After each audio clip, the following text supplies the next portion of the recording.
Hey, what's going on social media? And we're super excited about episode 89. So 89, we're close to 100. Jeremy and Eldrick, and I think we are just talking about this. In March, we've done this for 2 years. Coming months, yeah. So today we're going to talk about being found online. And there's no better person than talking about being searchable than the guy called the SEO King on his LinkedIn profile. So we like to introduce you to Eugene. This is Eugene. So feel free to give our audience an introduction of who you are and why SEO King. Hey guys, hi, I'm Eugene, the SEO King, and I am a former digital director of Standard Chartered Bank retail banking in Singapore. And we were overseeing and we are doing all the banking products, digital marketing for them as well. And especially in this pandemic, I think it's very important that business are searchable online. And that is what in which I define as the searchability factor. So do you have a searchability factor? And I think that is the topic that I think we want to jointly discuss with the audience. Like, what does it mean to be searchable? What are the certain broad considerations that we need to to look at, right? And as you see that this is really totally unscripted. Everything is like it's like generating live from my mind. Right? So this is really a brain dump of sorts, right? So I think the first thing is we need to look at in terms of search engine optimization is that search engine optimization is only one part of digital marketing, right? I mean, you've got like email marketing and all that. So search engine optimization helps you bring in the traffic, helps you make sure that your website is searchable. And what do I mean by having a website that is searchable? So a lot of people, when they are designing website, they don't take into consideration. So I give you an example, like an interior designer company website. So they are definitely selfishly they are more interested in here are the nice projects that we have done and things like that, and they do up a website that's really very image centric, very little text, very classy. It does look classy, but here's the thing, right? If you don't have text, how do you rank?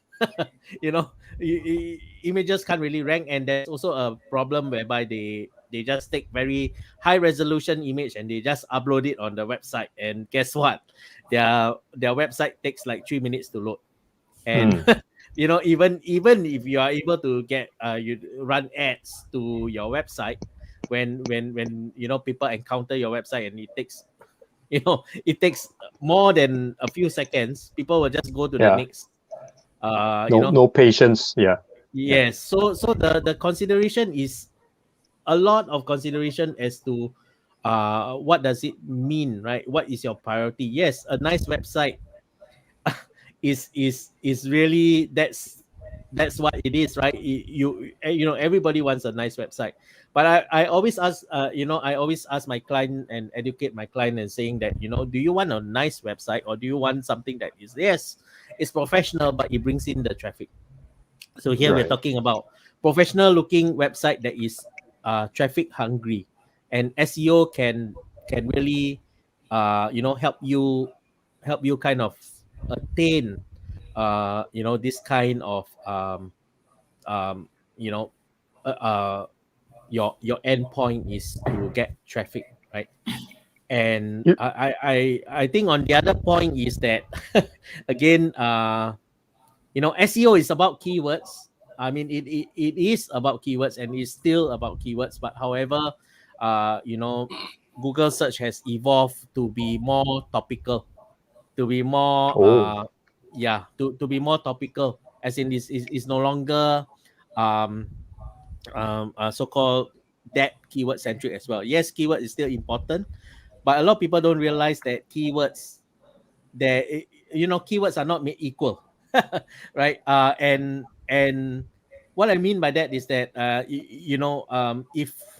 if I encounter a property agent, or in US they like to term themselves as a real estate agent, right? So if I encounter a real estate agent will to come to me and say, I want to make my business searchable, and it's very natural that they will say, I want to be ranked for a real estate broker, or real estate agent in Michigan, or for example, right? And fact of the matter is, nobody really searches for a real estate agent in Michigan.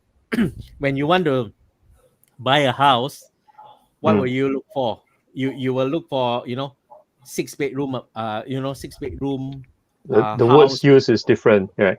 Yes, correct. And that's what we call a keyword with strong buyer intention, right? And that is important, because when you are planning your keywords, it's not just about, just because I'm property, I need to get all the property keywords in my website. But again, we need to step back and say, what is the user behavior? If you want to buy something, you will say, forum house in a particular street in Michigan, right? You don't say forum, you don't say real estate agent in Michigan. Nobody searches that when they want to really buy a house, right? Yeah. Eugene, let you take a break. So I Sure. summarize. So I think that's a very good point, because you are saying that for SEO search, the words we use, we need to use the words from the searcher's perspective and not from the person who put out the content perspective. Yeah. So let's bring it all the way back to the top first. So can I just want to, okay, I'm here also to learn. So I have a few questions in my mind. So the thing is that who created search engine optimization? Okay, that's really the first question. How did this thing come about, right? Firstly, and secondly, my understanding is not all search engines are the same, and the optimization is different from every search engine. Is that right or wrong? For example, in China you have Baidu, right? I know they play by a different set of rules versus Google. And then something like a YouTube. YouTube is essentially a search engine by itself, right? So to optimize there is playing a different set of rules from Google, from Baidu, right? So that's the, yeah, maybe you want to just clarify these, because those are the questions in my mind. I want to learn more about. Yeah. Sure. I think it's a very good question. It's a very valid question, and I believe that you can't really talk about search engine optimization if you don't if you don't really look at this, right? Like from the very basic, how does even search engine optimization come into the picture? So let's start from the day, where it's, reset, prehistoric time of search engine, right? So this is how it goes, right? So Yahoo was earlier than Google, right? Correct. Yahoo was Dominated, launched, yeah. yes, and it was dominated and all that. Google launched 4 years later, right? Yep. And when Google launched 4 years later, Google decided to do something totally different, and that is why it kind of is a game changer.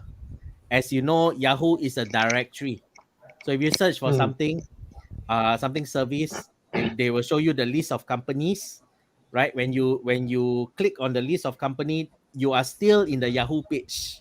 Then they will show you the list of companies, and then when you click on the website, then you will go to the company website.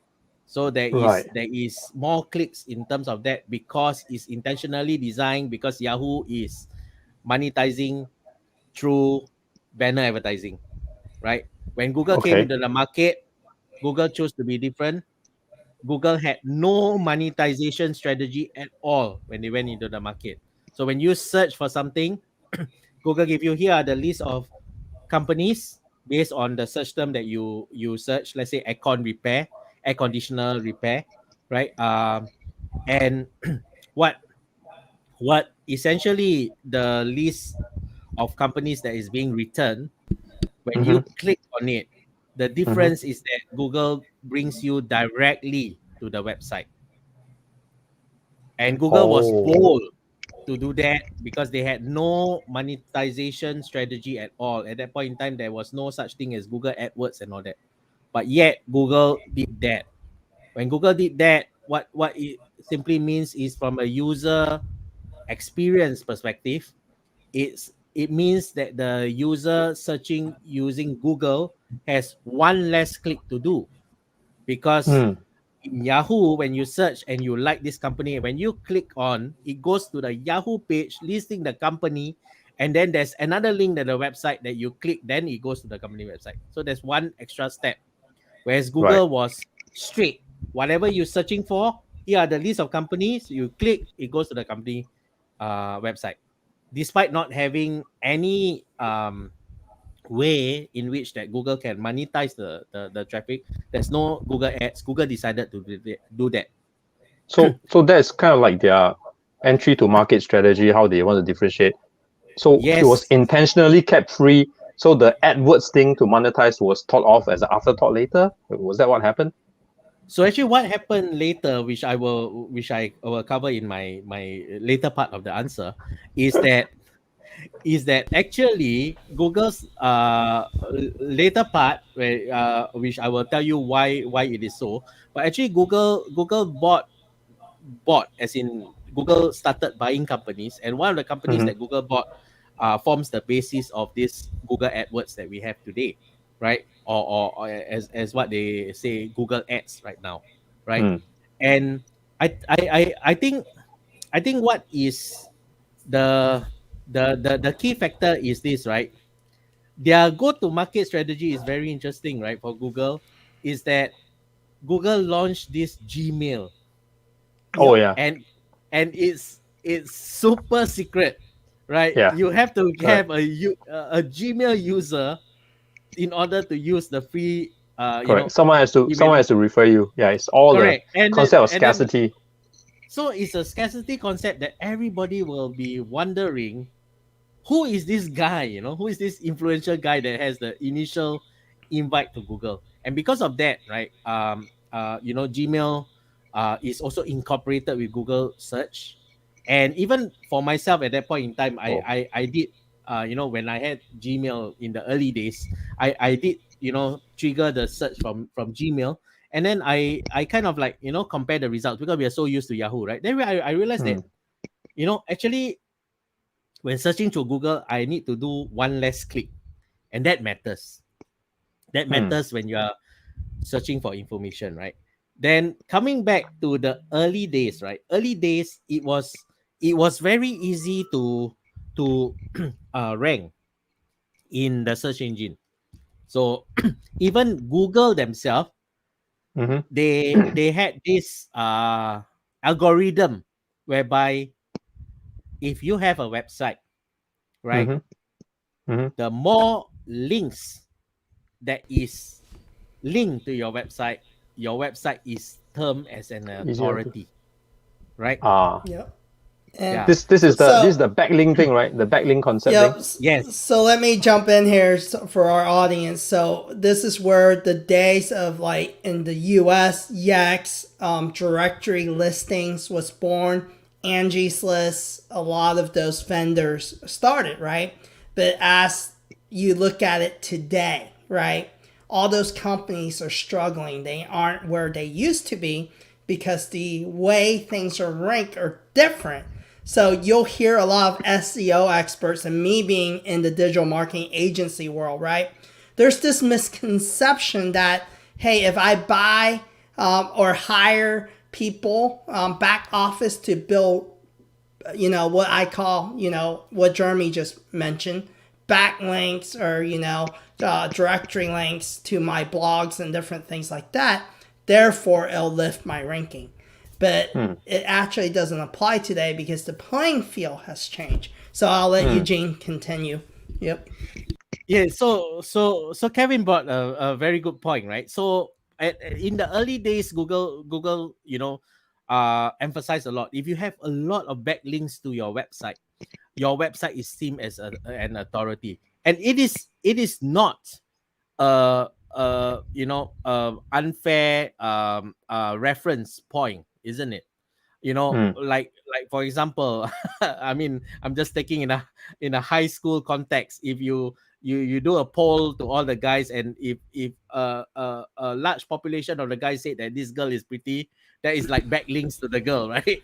I mean, I'm just Good example. I'm Good just example. I I'm can just relate. saying yeah, yeah. So similarly, that was it, and that was actually Google's ranking factor to determine that, the more links you have, the more popular you have.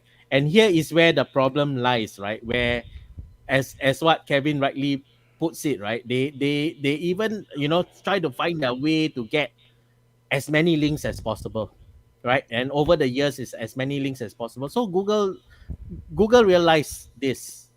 Hey, if I'm listing these guys with a lot of links, and Mm-hmm. and you know the moment, here's the thing, right? The moment Google becomes irrelevant, Yahoo took over. And that's how Oh. serious the search engine are, right?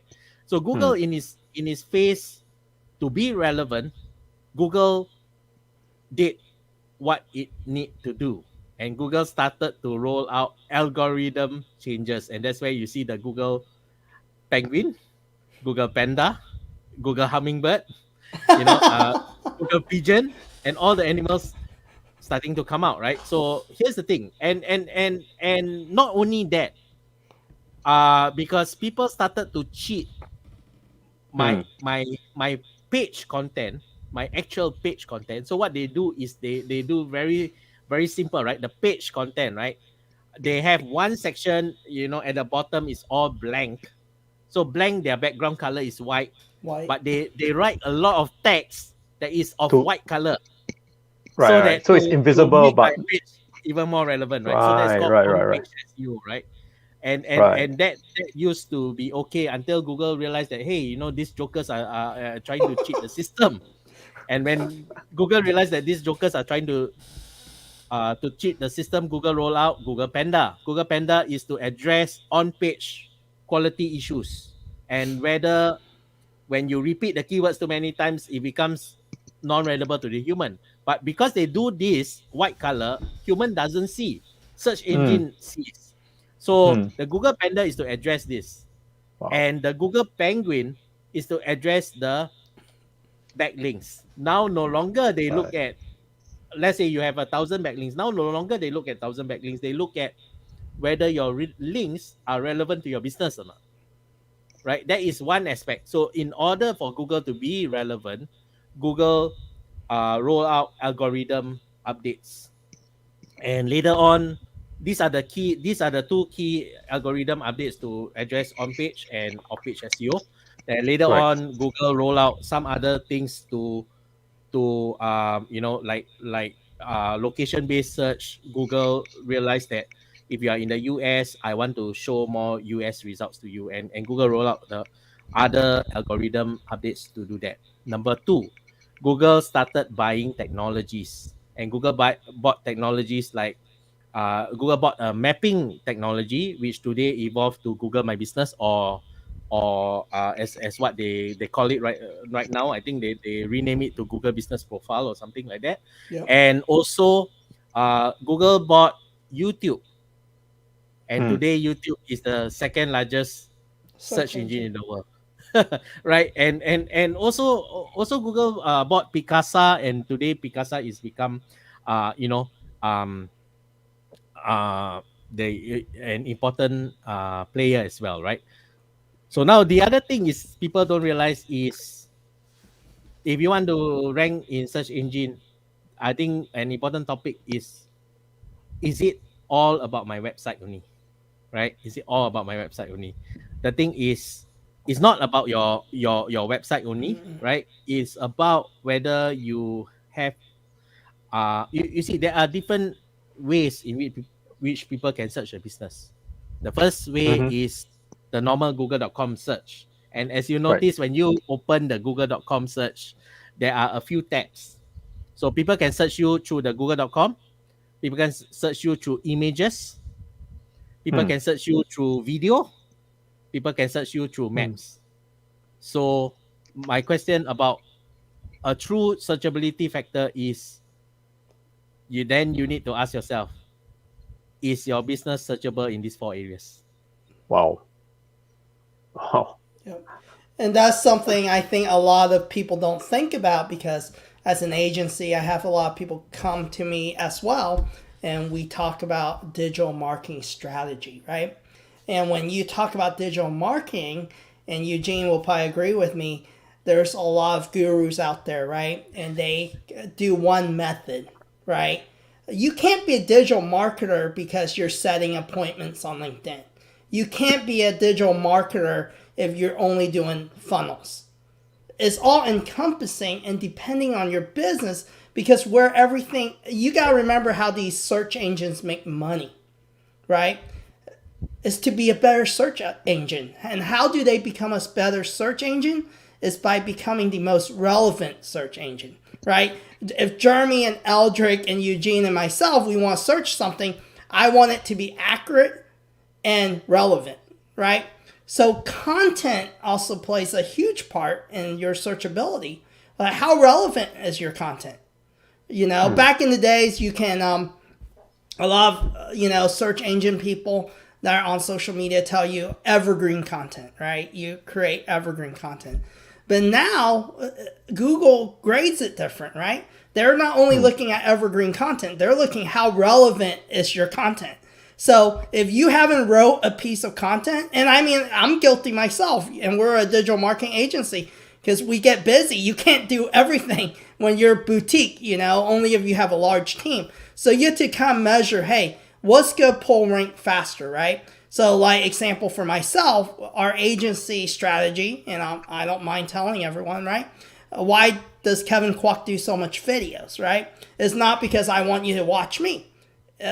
In my area of the city, I pull rank because no one, I'm just being honest, there's no agency near the Midwest that produced the kind of video I do on YouTube.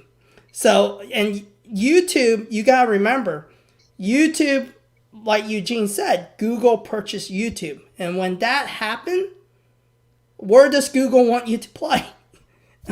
In their playground, which is Picasa, which is the things they own, right? So that also helps. So depending if you're a small business, you can do things to help your searchability. And you have to look at what's the lowest hanging fruit and what are you going to be good at doing consistently, right? So So I have 2 questions in my mind right now again. Yep. Sorry, this one really Q&A session because here to learn, yeah. So maybe this one for both Kevin and Eugene, yeah. So to optimize search engine, right? What would you advise in terms of the frequency that companies need to update their page so that their SEO rank is always, up there? What would be the, I won't say standard, but what would you advise to your clients? Yeah. So that's one question. And then the second question really is, how do you make yourself searchable on, let's say, pictures? Video, I think I get it on YouTube, right? But pictures, is that still like tagging text onto it, that kind of thing? So mainly just these 2 questions for now. Yeah. Okay. So how do you make yourself searchable, right? Is it what was the first question again? Sorry. On the first question is, what's the frequency that a business web page should update their content so that their SEO is going to be ranked higher? What would you advise the time frame frequency? Well, the simple answer really is it depends on your competitor. and oh, that's fair. No, that's really, fair. Really, that's really. fair. I mean, fair. In a very competitive market, like for example, real estate, right? There are like in Singapore itself, there are easily I think more than 1,000 real estate agents, and you're up against the space, especially when everybody is trying to get a very new sexy property and all that. But let's talk in general terms, right? In general terms, I think it would be a good idea for your website to be updated at least 2 to 3 times a week, right? And also that will actually also imply to update on social media. I'm sure Kevin will agree, right? Because no point building an audience in social media where you just post once a month. You will actually get unlikes, Yeah. And I guess to go with that, Jeremy, you asked about images, right? Yeah. That goes back to a lot of people make the mistake of posting stock images, right? Stock images are not just relevant to you, right?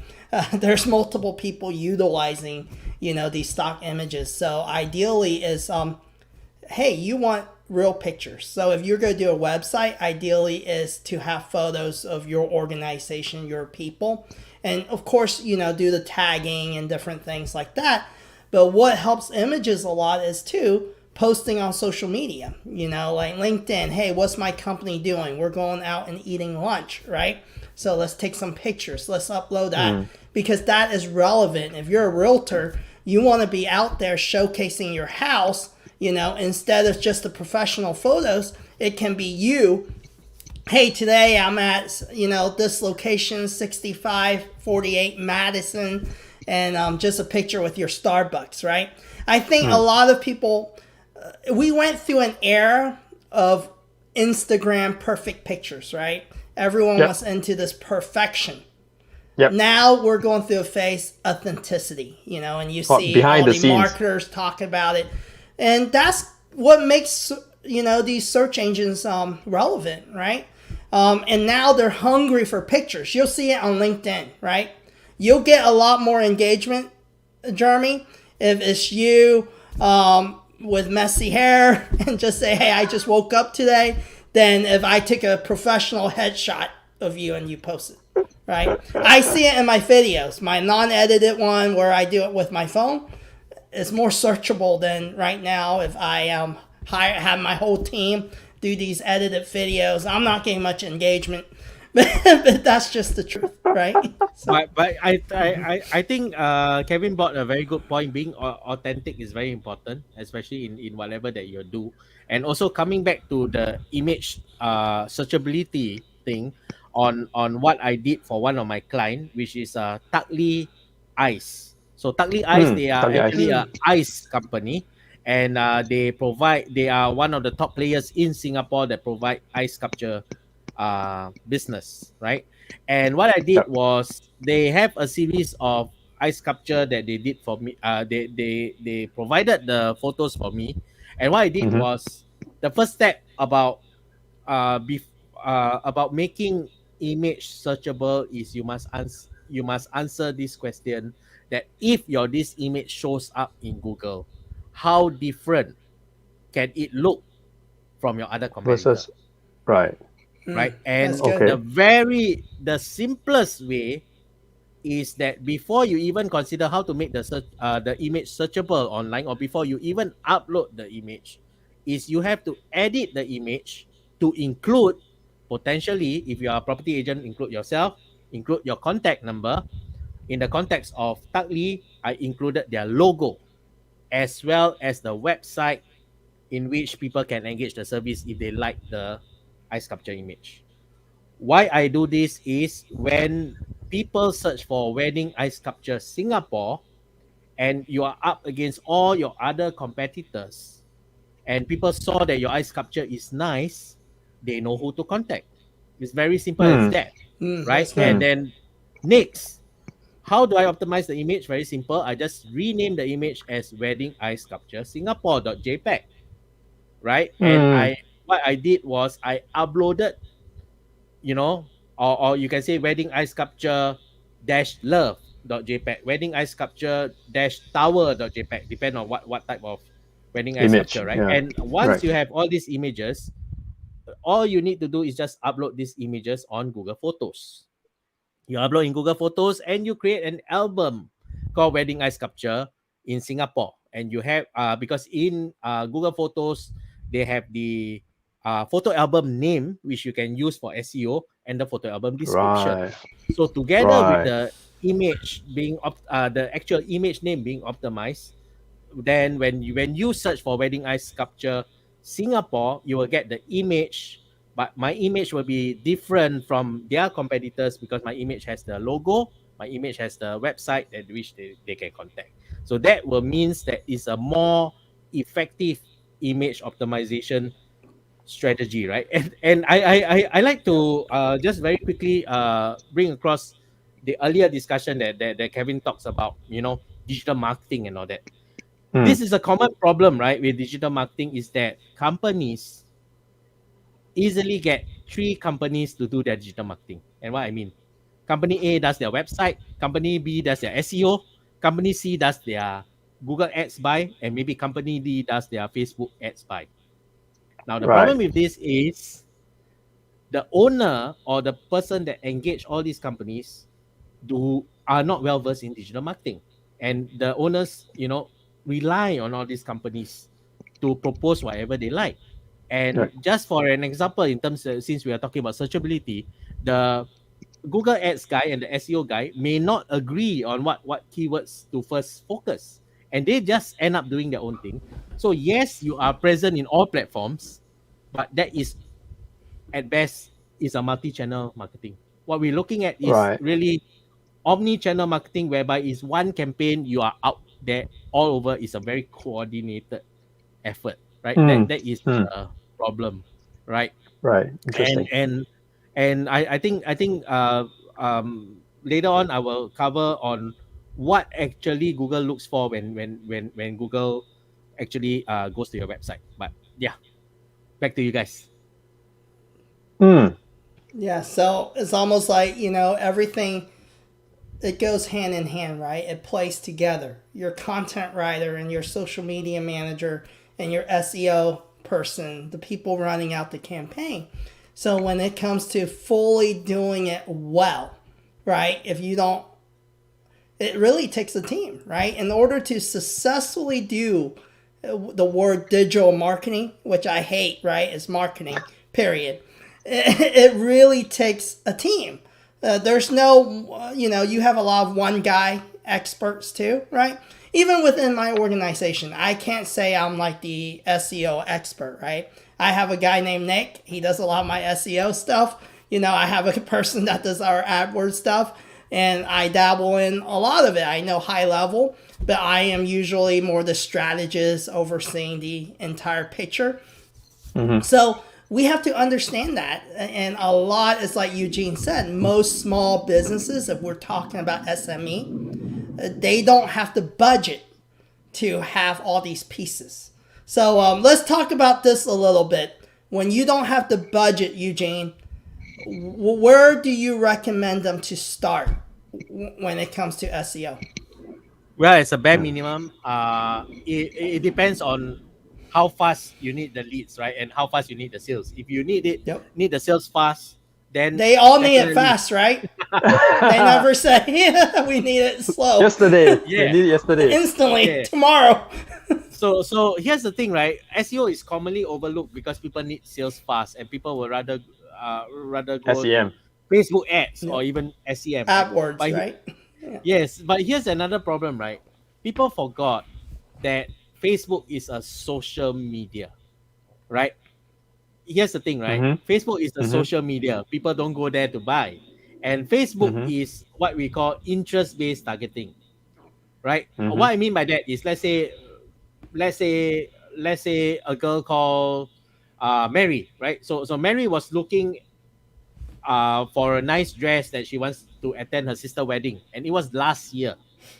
And she started liking a series of Facebook pages that sells, like women's fashion stuff, right? And yeah, she liked it, and she managed to get a dress. Long story short, she managed to get a dress, attended her sister's wedding, right? That was last year, kind of thing. Now this Mm-hmm. year, let's say the four of us decide to come up with a like a women's fashion store, and Mm-hmm. we say, oh, okay, we target women that like women's fashion pages, right, or related interests. And guess what? Mary is put in the basket. Same Right. when we are targeting her, Facebook identify Mary as our potential target. But Right. here is the truth, right? Mary is at this point not looking for a Looking dress for a because dress. she's already settled a dress last year. Now Mm. here's the difference, right? Social media at best is interest-based targeting. You can guess that people like this thing, but it doesn't mean that people are searching for.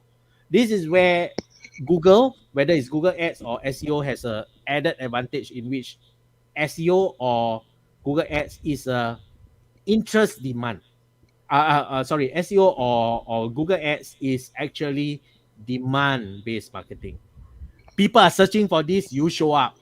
And guess what? People are searching for 4-room apartment in a certain street in Manhattan. You show up. And what does this mean? When people are searching for this is already a warm search. I am likely looking for a house To there. purchase, And you right? say, hey, hey, I got this. So Ah, it's more effective, you see. So social media essentially might be more effective in remarketing. Like for example, Mary added to cart, but she forgot. She went to lunch for her friends. Then after lunch, she come back. She see a Facebook ads. Hey, hey Mary, we noticed that you have added to cart, but how about this? We give you a 10% discount if you will check out by tonight. Right, and guess what, mm, that is more effective in terms of social media. And generally social media ads are more for branding Yeah. purposes, getting the words across, more anything than sales. If you expect sales is considered a kind of a lucky thing, really. mm. Right. So in essence, what you're saying really is that if small business need the sale now, they should focus or prioritize more on AdWords. Google SEO rather than Facebook, and because of the time factor, yeah, the need and want, the point in time where they need or want it, because one is really you need it now, the other one is interest, right? Yeah, so between ads, also between Google Ads and SEO, people generally put SEO aside. But hey, if you are an e-commerce shop and you're not doing SEO and you're just doing ads, then you are missing the Mm, potential of future, right? Which is SEO. You might not see the results in like 3-6 months time where you eventually will start rank, but it doesn't mean mm, that it's not important. So mm, that's also one of the misconception, right? Yeah. And then on top of that, as you're if you focus on SEO, right, you're building, your searchability. It drives your AdWords costs down, right? So only if you're a retail shop and you want to keep paying, a mm, lot in order to play. So there's mm-hmm, that caveat, right? What point, you got to play the long game along with the AdWords, right? Until your organic starts working for you and driving sales mm, down. So that's mm, all part of, if you were really hiring an agency that knows what they're doing, their job is, and I always say Eldrick's going to be able to relate to this really well. That's why I always say it's very similar to the stock market, right? You hire someone if they're, people who understand stocks and watching the market. You have long-term investment and your short-term investment, right? So your AdWords is more your short-term investment, and your long-term is SEO. But if you can't just do one or the other, and I see that all the time in small businesses, you might as well not do any of it, right? Because one, you don't have enough budget for the AdWords campaign, so you're not driving results. But you want to keep spending every month, and then you don't do SEO, then you're just giving money to Google. You might as well just donate it to us, right? Just Google write has me a enough check. money. That's precisely the point, right? And also the advantage of doing AdWords and SEO is that for keywords that you're not ranked, you use AdWords first. Once you get Mm, a strong organic ranking, then your keywords in AdWords can be tweaked to other keywords that you're not ranked, right? So in totality, it means that your reach is more, because you've got AdWords that cover certain keywords and Google that SEO that covers the other keywords, right? Yeah. Yep. mm, And then interesting. it also ties into, since we are on social media, and want to say hi to Jake, first, for joining us. But when it comes to social media too, right, it's the same thing. It's like Eugene said, don't look at social media for sales conversion, right? It's really for branding. And if you're branding yourself, then you also have to look at how well, if you're an organization that's B2B, how well is your sales team efforts? How well are they at converting your sales? Or how well is your product? Is it a valid product, right? Instead of looking, oh, well, if I'm going to just dump money into Facebook ads, Instagram ads, TikTok ads, right? Just because there's a lot of viewers and a lot of that doesn't mean sales, you know. And you hear this a lot in the world of digital marketing. People think, oh, if I have something, a post go viral, okay, that does not mean you're going to sell thousands of shoes just because your post went viral. You know, there's a reason why Wendy's have a lot of posts go viral, but McDonald's still king. Right? And this and the Wendy's in Singapore actually closed shop. Yeah. And a lot of posts go viral. Right? So, from your experience, Eugene, what is a good budget, right, for a small business owner to start with? Let's not even say AdWords, just basic SEO, so they're searchable within a very targeted niche audience. I think a good budget to start would be probably about 500 a month, right? Where we can help you kind of like, you know, optimize a couple of keywords and just get you started. I think it's better, but it's not. You see, the thing is, a lot of people think that, you know, SEO are keywords. A lot of SEO agencies are pitching that if you pay me X dollar, I will rank you, you know, keywords. But it's not about keywords, right? The basic SEO is about when Google looks into your website, what does it see? So imagine Google. Here's the thing, right? This is the analogy that I like to do in my teaching, right? So imagine here Google walking into a department store, and your website is that department store. Is it well organized?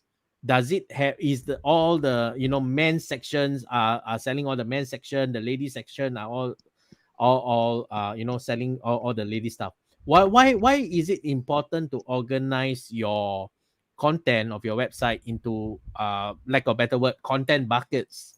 Is this, when Google looks at this content bucket, then Google will look at the depth in which that you are covering for this particular content bucket, right? So for example, I had you know, I was doing a site for air compressors, right? And you know, my client essentially didn't give me much info. And so what I did was I actually studied what other air compressors sites are talking about. So they're saying, okay, and I realized that there's a very important thing where there's a certain grading in Singapore where if you want to buy an air compressor, you have to pass that grading, and people are looking for that. And our Ministry of Manpower actually you know, approve air compressors. So one of the keywords that we that are key in this niche is actually MOM, which is Ministry of Manpower approved air compressors. And then after that, I organize that as the main keyword, and all my air compressors are there. And then I look at it, what is related to air compressor installation, air compressor repair, air compressor, all this. So when you are looking at the niche, you need to look at what is essential. Your website needs to have a FAQ that, you know, what is the advantage of you building up a very comprehensive FAQ for your website is when people search for a certain keyword or key phrase, you will appear in the Google search. Not only will you appear in the Google search, you will appear in this special section in the Google search called People Also Ask. Google And Voice. yes, and that you will rank for that, really, because when Google saw that, oh, this guy is, you know, talking a lot of FAQ on this, you become an authority. And because you become an authority, Google will cite you in a very important section called People Also Ask. And also, if you're not optimizing your Google My Business, sometimes when you are searching for something, you will actually see that you appear on the map. So for example, if you're searching for SEO Coach Singapore, on the Google page one, you will see a map that belongs to me, and my contact number is there. Yeah. That's why you're king. Yeah. And that's important too if you think about it. You know, think about how many Alexas are at people's homes, and you know the you know, Apple and Google Voice and all these things. You know, as the cost of voice goes down, now it's in refrigerators. Your blender, has a voice. So you want to be optimized for Alexa and Hey Google. Voice search, yeah.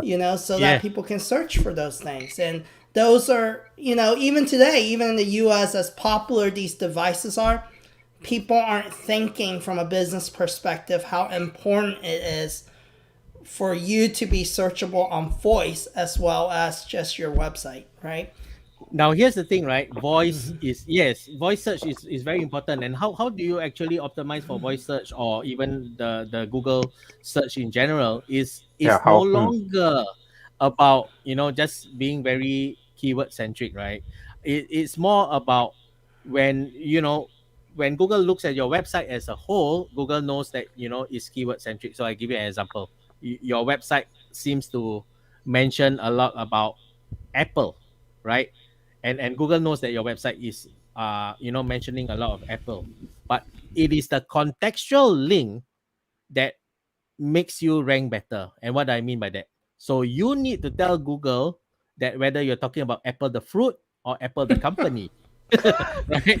And that is contextual, right? When Google looks at your website, Google first thing they know, Google being a bot, right? Google saw that the word Apple is repeating a lot of times, so Google know that your website is talking about Apple, right? I mean, jokes aside, right? But this is the reality, right? And it is when Google sees that you have the iPhone, the iPad, the iMac, then Google knows that you're talking about Apple the company. If you're talking about let's say you are plantation and you got cherries and all that, and plantation, you have words plantation and all that, then Google know that you're talking about Apple the fruit, right? So the more, when you develop the website, it's not only about optimizing your keywords. That's important, and we have talked about, certain keywords are more important, is what we call keywords with strong buyer intention. So step aside and think that if you are a buyer, what keywords you need to do. So after you plan your keywords, you plan your structure. Your structure needs to be organized like a department store. And after that, Google looks at not only keyword, which will give you topical relevancy. Google then looks at your Context. contextual relevancy, and your contextual relevancy will kind of build authority, and that's where you will rank, right? So it's all kind of like a balance. The more context you can give to Google, the better it is, right? Yeah. Very Yep. good. And Very to good. just put it in almost layman's terms, right? And I think one of my staff members, he does a lot of SEO, and he mentioned it's almost like you got to remember, Google, it's not a human looking at these websites, okay? There's no human behind the crawl, okay? These are computer languages going through. So it doesn't know how to look at pictures. It doesn't know how to look at, if, hey, this is the right spacing or anything like that. It just looks for words, right? Text. The computer language is looking for a certain way that you put into text, and based on the text, it's supposed to tell a story, right? Whatever word you're searching for. So it's important to have text. Even if you're a picture, you have to put an image tag, right? So it tells what this image is about and why it's there, And same thing with your video. It's important to have, a title, a thumbnail, and then within the thumbnail you need a tag so that it tells these bots, hey, what are these guys doing tonight? Why are they on this live video? Oh, they're talking about SEO, different things like that. Yep. Yeah. Yeah, it's important, right? Because yes, while Google is primarily made up of bots, that and bots and algorithms and all that, but there is also a manual review process whereby it's kind of pretty much like two level kind of thing. If the bot suspects something, they will push Flag to a it to the. human reviewer, right? And the human reviewer will decide whether this site is actually cheating the system and all that, based on what the bot suspects. And once the human reviewer confirms, then Google will put what is known as a filter on you. And once Google put a filter on you, when you are on page 1, you might end up on page 5 because of the filter, right? Whatever that Right. you're trying to Right. cheat the system lah. If you're trying to repeat keywords too many times, then Google will put on page SEO filter for you. If you're trying to get too many backlinks that doesn't make sense, Google will put off page SEO filter for you, and you will see yourself going down the rank, right? Hmm. Interesting. Interesting. So we haven't heard from Aldrich. So just wondering if Aldrich has anything to ask. Aldrich. A lot, but I think where I'm gonna come from is not so much from SEO practitioner or what that field really represents, but no offense to you as well, Eugene.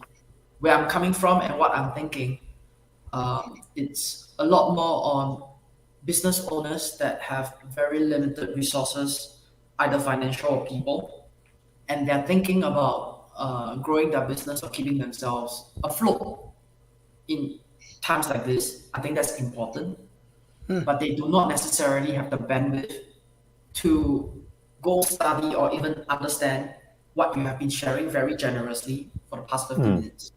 Yeah. So I would like to do something for this group of people whom my heart goes to during this period.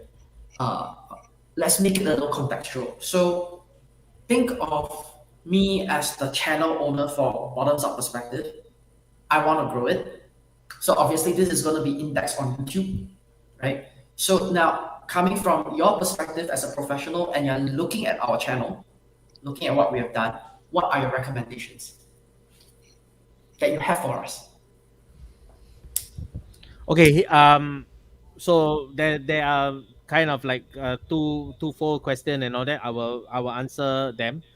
So the first question, let's tackle the more easier one, right? Which is, I mean, I agree with Eldrick, right? At this point in time, is really tough times, and they budgets are Yeah. really tight, and yeah, I do agree that if it's in very tough times and budgets are tight, SEO is never a consideration.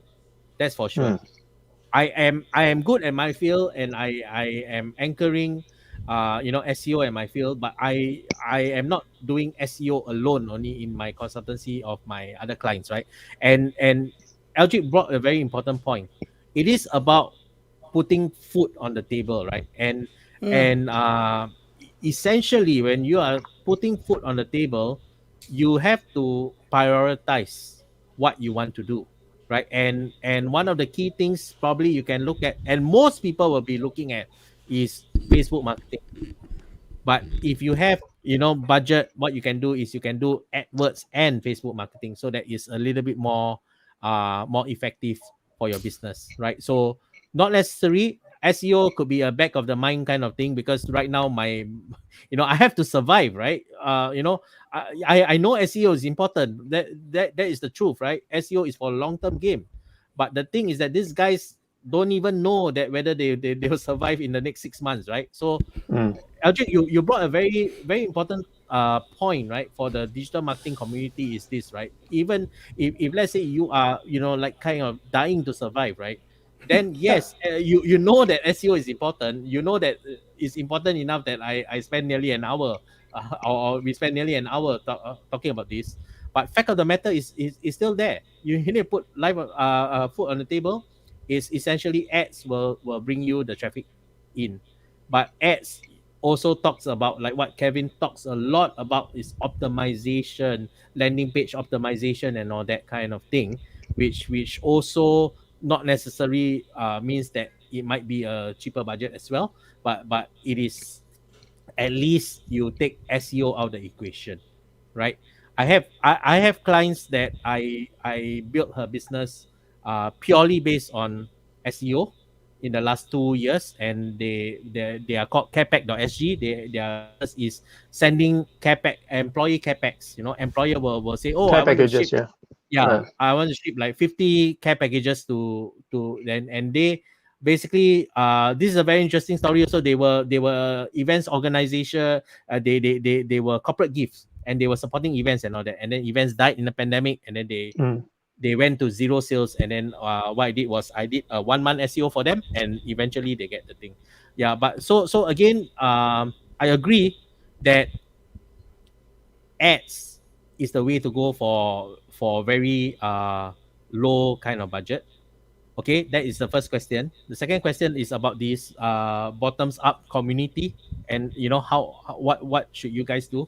I think you guys do excellent job, to be honest, because I think it's in a space whereby especially when these things are started in the pandemic, and you really get industry experts to really give valuable tips. I think this is very important.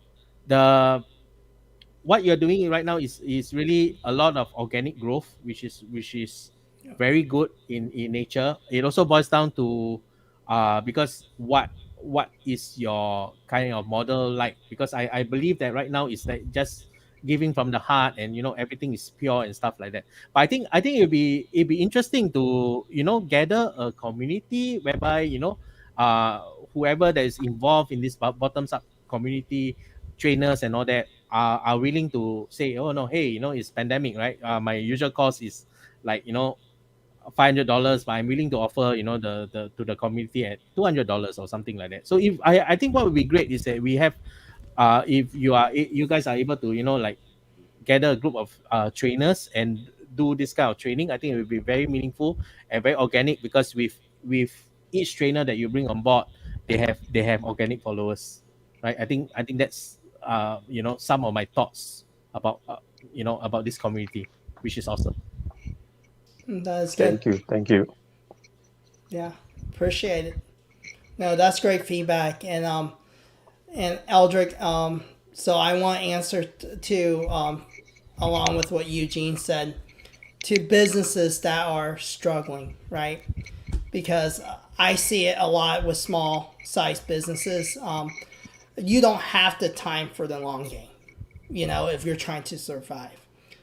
But then it also goes back to what is your business and the model, right? Example, we talk about real estate. If a realtor is struggling during these times, right? One, I would not look at SEO. I would not look at running ads. I would actually look at utilizing these free tools, right? Now you can do Facebook Live and walk through a property. That's where you have to put your boots on the ground. You have to work the system, right? And if you're a restaurant, same thing. Take photos of your food on these devices, upload it. Do a Facebook Live, do Instagram Live, and just say, hey, today I'm getting ready to, we have this lunch special, and this is what we're doing. We're getting ready to prepare it. Showcase what you're doing.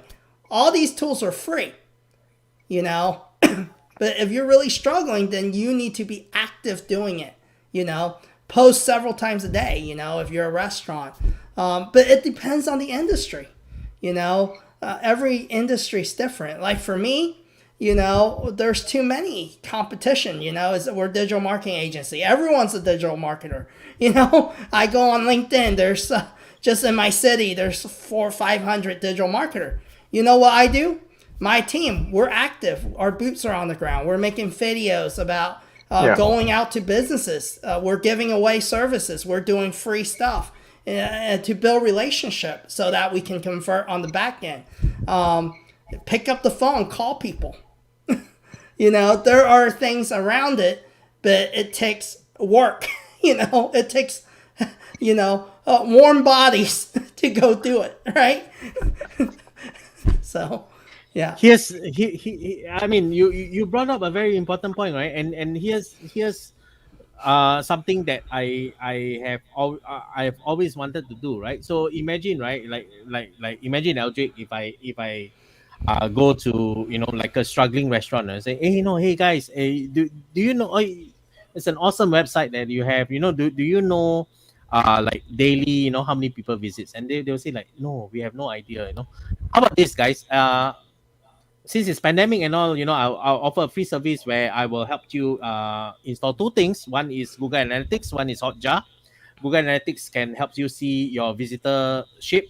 Hotjar can record your homepage and how people navigate and what are your your heat map, what are your more popular pages, what are the popular areas in which people clicked. And how about this, after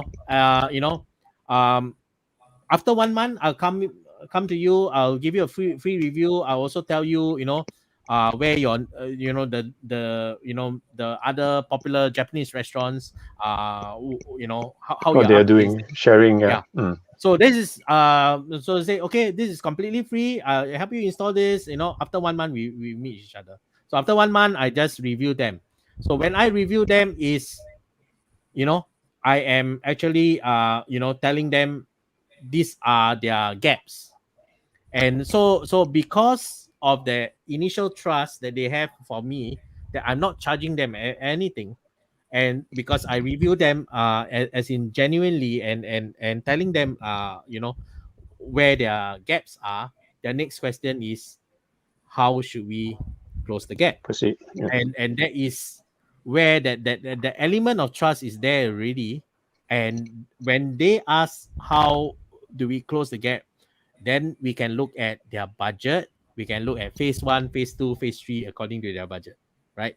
So you not necessarily you need the big bang, right? SEO you can always start later, right? The most important thing is to get the foot on the door. And I agree with Kevin, right? You need to get your foot down on the ground. You need to get it, right? Yeah, it's a hustle, right? So you guys should watch this series, right? Like recently I watched this series on Discovery Channel. It's called Undercover Billionaire. Yes, And good show. yeah, that's an awesome show, right? There's an awesome show where you have Grant Cardone, right? And Grant Cardone is marketing a mattress business. And what he does is he take a freaking placard and go to the highway and just wave, hey, we're selling mattress, right? Yeah. And I was like, yeah, he was saying that whatever digital marketing shit, right? But still, Yeah. still it beats traditional Old school marketing still works, yeah. Old school still correct. works, yeah. Old school And, still works, and yeah. I learned a lot from that lesson, right? It was a really interesting show. And this is great because I'm a digital marketer, right? I love for you to trust digital marketing and everything. But now I'm seeing there's a lack of, like, we're a society too dependent on digital marketing. Like, a lot of businesses think that's the be all. Like, marketing budget, let's look at digital. Yes, there's a pandemic, right? But then there's also the other side. You have to still work your business. There's lack of working the business. It's more like, let's work social media. Let's work, but there's no effort anymore. And okay, how can we improve our sales team? How can they follow up more, give better customer service, right? How do we nurture our audience? Yeah. It's holistic. It's the entire approach. You can't just go, oh, now we generate a bunch of bucket of leads, but we have crappy entry-level sales guys that don't know how to sell at all. I see it all the time in organizations because, let's hire the guy that's the young guy that just, nothing wrong with young guys, right? There's young guys that are great salesmen. But there's a lot that are very green to selling, but they're cheaper. So then we hire all these, cheaper salespeople that don't know how to convert. So we have to look at this holistic approach, every piece from the top down to your marketing, it has to all work together for it to all work. And same thing with a restaurant, your atmosphere. Is your food good? How fast do you get it to your customer? Are you friendly? It can't be just one thing or the other. And people love, let's blame marketing. It's not working. So, yeah. I was just gonna say, it's like you have a perfect website for a shopping mall, but when people go to the mall, things are all over the place. It's not tidy up, and you cannot find the men's section, or there are toys in the men's section, that kind of thing. It's the same thing. Some of the basics still have to be there. Now here's the thing, right? The pandemic actually brought out some benefits, if I would say. Although the pandemic is being quite a pain in the ass, but it does it does bring in some benefits. And one of the some of the few benefits that I see is because of the lockdown, people are now willing to take out their credit card and buy online. That's number one, right? Number That's two, true. people are so used to doing Zoom meeting, and that's a good thing, right? Like what you say, if you are a real estate guy, right, and all you need to do is say, hey, let me give you free educational talk or this kind of series where you go live and you say, about property investing and why this property is good and stuff like that. And guess what? It's your show, right? If people want to buy, people look for you, right? So that's kind of thing, right? Where it's really uh guerrilla marketing. And the best about go live thing is this, right? If your Facebook or LinkedIn page has a thousand followers and people are watching, and what it is in the interest of all these platform that they want to get as many people to watch the live as possible. So what happened is that They promote you, they push you yeah, up. like Jeremy is watching, but I'm his friend, but I didn't like your page. But because Jeremy is watching, guess what? I get a notification that Jeremy is watching this. And I was like, hey, that's interesting. He's watching, or of course, depending on what he's watching. Curiosity. There's also an element of curiosity, curiosity. Yeah. And the other thing is that, businesses like restaurants, right? They are so used to having footfall traffic. They are so used to, my food is good. People come to me naturally, and guess what? Lockdown. They are forced. They have no e-commerce. They have nothing. They are forced to get into this, food delivery platform. And a lot of restaurants think, okay, fine and dandy. I get on the food delivery platform, and my food gets delivered and all that. But although I earn less, but here's the thing, right? The food delivery platform, the customer does not belong to you.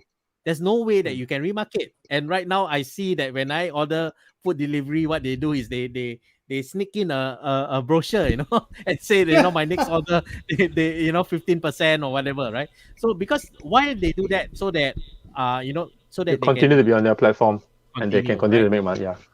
And Yeah. I think one of the very quickly dismissed kind of marketing besides SEO is actually email marketing. I'm sure Kevin Yes. agrees, right? Yeah. Yeah. Right, Dismissed. because people are like, why do I need email?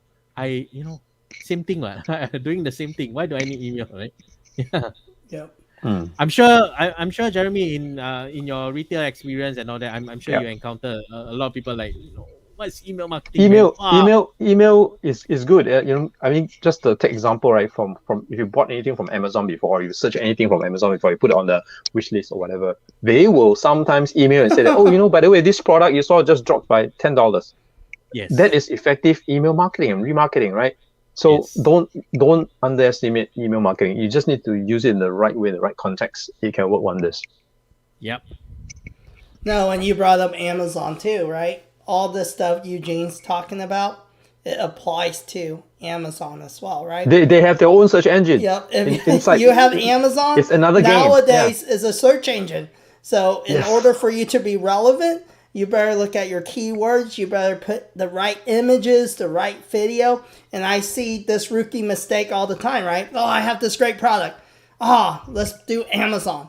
But then they just upload photos and no description, nothing, just shoes, modern shoes, And so you have to get descriptive, I mean, to Eugene's point, even to Eugene's point, for food searching, right? You put your food on because of lockdown, you put the food on the search platform for a food delivery service. That itself is a search engine, right?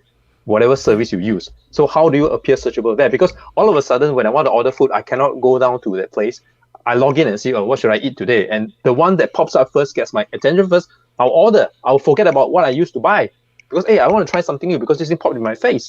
If they amass enough people to followers and people to list their food up there, they themselves become a search engine and they can monetize that. There's power to the platform, not to the people providing the food. So this is another way of looking at SEO.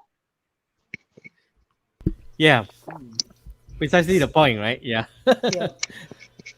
So before we end tonight, so it comes down to being found is important.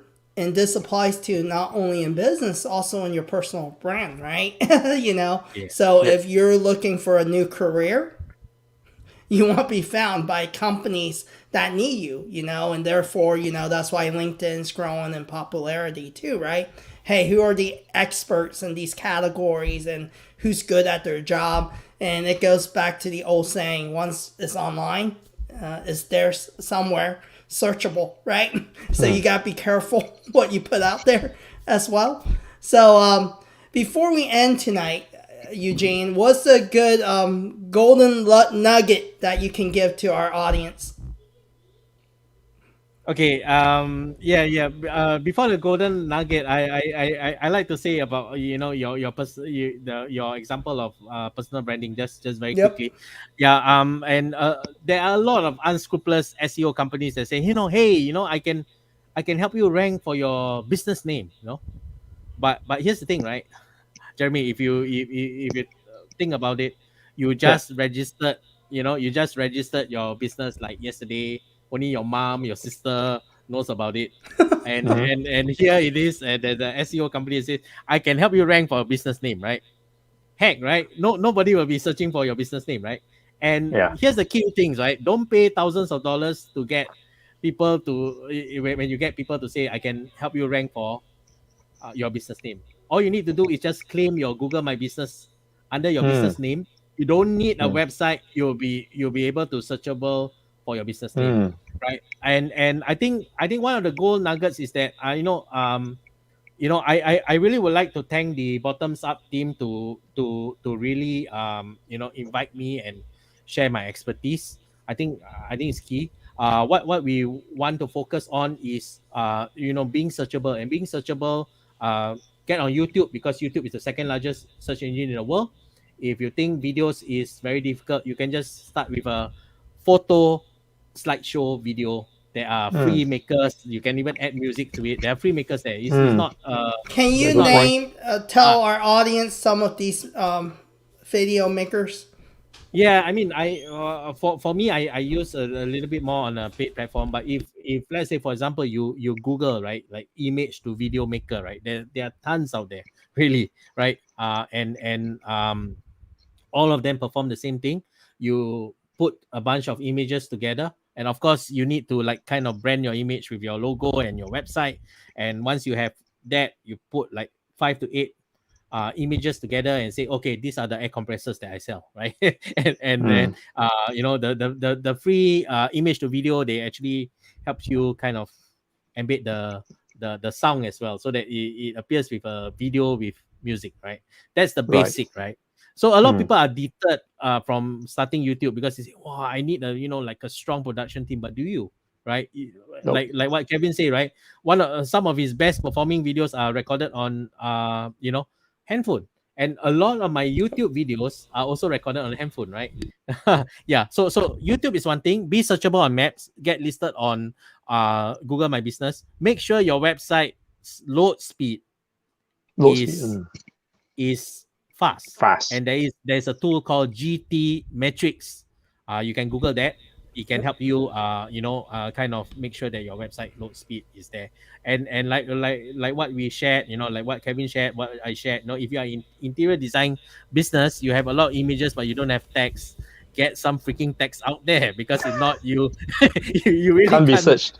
can't rank, right? And just to piggyback off Eugene, right? If you still want that clean, minimalistic look in your interior designer, then create some kind of blog page, or news, and that's where you can put more of your description and write more about, hey, what's the top designs for 2022, top winter interior design flooring. You can go into more depth, right, in categories. And hire Eldrick. Have him help you find some writers, or have him write for you, Yep. Yeah, and also, right, out there, if you're learning SEO and stuff like that, there are a lot of misconceptions, right? And that's why I chose to start my YouTube channel. That is why I have a 2 days SEO masterclass that is, I'm that certified in the UK, and I have the Asia exclusive, right? There's a reason why I do such stuff, is because to kind of put the actual SEO knowledge to as many people as possible. And this is like 1 hour that I have shared so much. Imagine Yeah. Thank you. being with me for 2 days, right? Yeah, but really thanks the bottoms up community, founders, Kevin, No, thank you. Jake, Thank you and for Aaron. agreeing to Thank come you. on. Thank you for So- agreeing to come on. What's the best way for our audience to follow you, Eugene? Sure. So the best way for the audience to follow me is letter M, SEOking.com, and that's my YouTube channel. Wow, I that's am good. SEO King. Awesome. Yeah, I am SEOking.com. No, Awesome, that's awesome. great. Thank you, Eugene, for being on our show tonight. Thanks so much, guys. Really Or appreciate this it. morning for you. Thank Right? you. Yeah. So- Yeah. all Really right. appreciate it.